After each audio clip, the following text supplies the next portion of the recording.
Bismillahirrahmanirrahim. Assalamualaikum warahmatullahi wabarakatuh. Saya Anisatul Hamidah, PPG Prajabatan Matematika UMJ 2022. Pada kesempatan kali ini, saya akan memaparkan panduan observasi profiling peserta didik pada mata kuliah pemahaman peserta didik dan pembelajarannya. Profiling peserta didik yang dilakukan ialah observasi. Dan observasi ini berfokus kepada yang pertama etnik, kultural, dan status sosial. Yang kedua perkembangan kognitif. Yang ketiga perkembangan sosial emosional. Yang keempat minat dan motivasi. Yang kelima perkembangan moral spiritual. Yang keenam gaya belajar. Dan yang ketujuh kecenderungan multiple intelligence. Selanjutnya teknik pengambilan data yang digunakan yaitu yang pertama pengamatan langsung atau observasi, yang kedua penyebaran angket, dan data sekunder dari guru BK. Yang pertama adalah etnik, kultural, dan status sosial. Aspek yang diamati ada dua, yakni budaya sekolah dan budaya kelas. Dalam budaya sekolah, pertanyaan yang harus dijawab yang pertama, apakah suasana sekolah mendukung pembelajaran dan interaksi yang optimal? Yang kedua, secara umum, apakah profil pelajar Pancasila dihidupkan dalam sekolah? Selanjutnya, budaya kelas. Pertanyaan yang pertama ialah bagaimana guru dan peserta didik melakukan kesepakatan kelas? Pertanyaan yang kedua, bagaimana guru menekankan nilai-nilai profil pelajar Pancasila kepada peserta didik? Pertanyaan ini harus dijawab berdasarkan peserta didik yang telah diamati di sekolah. Selanjutnya, perkembangan kognitif peserta didik. Perkembangan kognitif ini dapat diukur berdasarkan hasil tes IQ yang telah didapatkan dari data sekunder dari guru BK. Hasil tes IQ yang diperoleh berupa skor dan klasifikasi IQ. Selanjutnya, untuk observasi, aspek yang diukur adalah identifikasi kesiapan belajar siswa. Adapun pertanyaan yang diajukan terdiri atas 3 pertanyaan. Yang pertama, apakah di awal pembelajaran guru mengamati atau mengecek kesiapan peserta didik, baik secara kondisi maupun secara materi yang akan diajarkan. Pertanyaan yang kedua, apa yang dilakukan oleh guru saat mengetahui bahwa kompetensi awal peserta didik beragam. Yang ketiga, bagaimana guru dalam kelas tersebut mendampingi setiap peserta didik agar mencapai tujuan pembelajaran.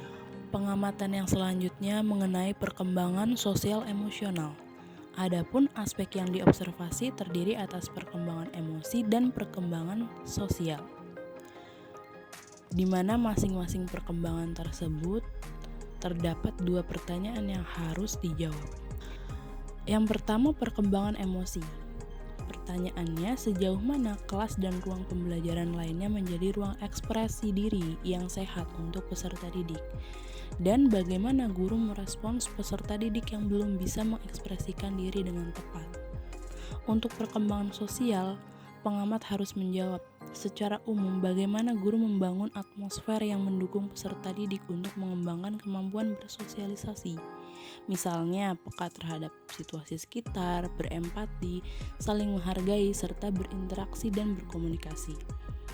Pertanyaan yang kedua, bagaimana guru memfasilitasi peserta didik dalam mengembangkan keterampilan sosial peserta didik dalam kegiatan belajar, contohnya kerja kelompok, mengerjakan proyek bersama, dan lain sebagainya. Pengamatan selanjutnya mengenai minat dan motivasi peserta didik. Adapun aspek yang diobservasi adalah keterlibatan peserta didik dalam pembelajaran. Dan pertanyaan yang diajukan ada 5 dan harus dijawab oleh pengamat. Yang pertama, apakah peserta didik terlibat aktif selama pembelajaran berlangsung? Dalam bentuk apa saja keterlibatan peserta didik dalam pembelajaran ini? Selanjutnya, jika iya, bagaimana guru memotivasi peserta didik untuk terlibat dalam pembelajaran? Jika jawabannya tidak, maka mengapa peserta didik tidak termotivasi dalam pembelajaran? Selanjutnya, apakah Anda menangkap antusiasme belajar dari para peserta didik? Dan yang terakhir, apakah peserta didik aktif merespons pertanyaan guru selama pembelajaran berlangsung? Dan pengamat harus menjelaskan jawabannya. Selanjutnya, kecenderungan minat juga dapat diukur melalui kegiatan penyebaran angket. Dalam hal ini, asesmen tipe kepribadian Holland yang akan disebarkan kepada peserta didik, di mana ada 42 pertanyaan yang harus dijawab oleh peserta didik. Peserta didik diminta untuk memberikan nilai berupa nilai 1 untuk pertanyaan yang sesuai dengan dirinya, dan nilai 0 untuk pernyataan yang tidak sesuai dengan dirinya. Dalam angket ini tidak ada pertimbangan benar atau salah, sehingga diharapkan peserta didik dapat mengisinya dengan jujur, agar hasil yang didapat sesuai dengan kepribadiannya. Setelah peserta didik selesai, dan peserta didik harus memindahkan nilai-nilai tersebut ke dalam tabel yang sudah disediakan di bawah angket tersebut. Jika sudah selesai, peserta didik dapat menjumlahkan ke bawah dan akan dibuat kesimpulan. Adapun untuk keterangan kepribadian dan arah minat atau kecenderungan minat karir adalah sebagai berikut. R adalah realistik, I investigatif, A adalah art, S adalah social, E adalah enterprise, dan C konvensional. Pengamatan selanjutnya adalah mengenai perkembangan moral spiritual peserta didik. Adapun aspek yang diobservasi berupa pertanyaan apa saja yang dilakukan guru dalam membangun nilai-nilai integritas dan spiritual peserta didik di dalam kelas maupun di luar kelas. Profiling peserta didik yang selanjutnya adalah gaya belajar, di mana gaya belajar ini akan dianalisis dari hasil penyebaran angket.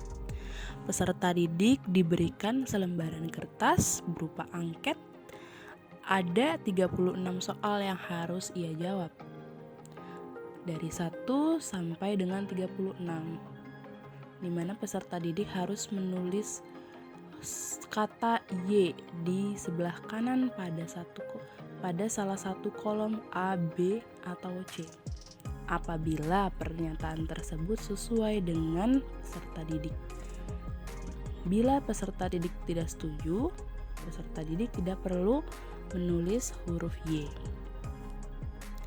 Setelah selesai, peserta didik menjumlahkan huruf Y yang telah ia tulis pada masing-masing kolom A, B, atau C dari nomor 1 sampai dengan 36.